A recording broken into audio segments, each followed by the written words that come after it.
One of the things I've had the opportunity to do as a freshman senator is to occasionally begin the day by presiding. And we begin every day with the Pledge of Allegiance. And I just, in closing, want to suggest that we should pay attention in the Senate and the House to the last line of the Pledge of Allegiance.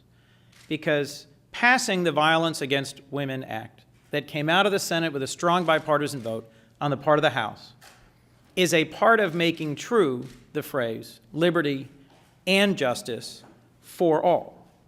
As you've heard eloquently from advocates who have spoken before me, from leaders in the national organizations that have for so long worked tirelessly against domestic violence, this year's Violence Against Women Act reauthorization from the Senate made necessary and important advances, improvements.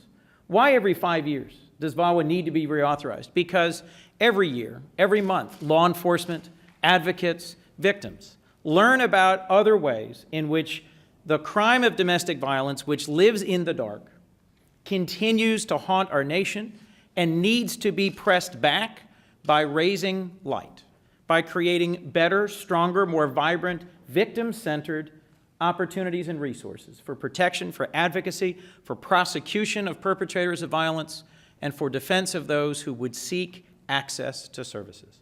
So, why on earth would the House of Representatives not adopt a strong, balanced, and bipartisan Senate bill that extends the protections of the Violence Against Women Act to those who happen to be members of America's immigrant community, our LGBTQ community, those who live on college campuses, or those who, frankly, are at very real risk of being victims of violence in ways that previous authorized versions of this bill haven't yet touched.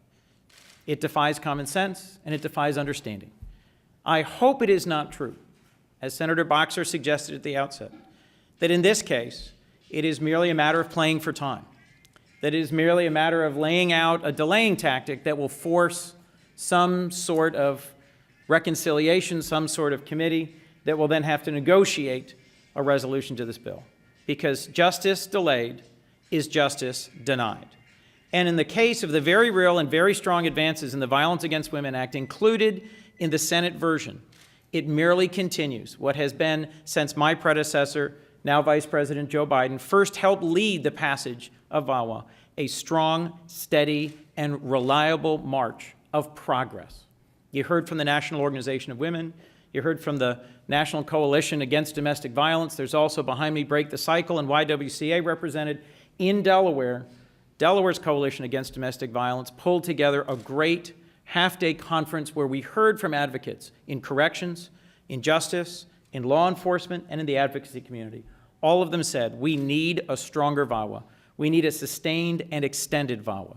Whether it is the women who struggle in migrant labor camps because of the power others hold over them because of their immigration status, whether it's elements, citizens, friends in our LGBT community who live in parts of our society that are not yet fully supported through VAWA, or whether it's on college campuses, as Senator Shaheen just said, where particularly on small campuses, the reach of VAWA is not yet as broad as it should be.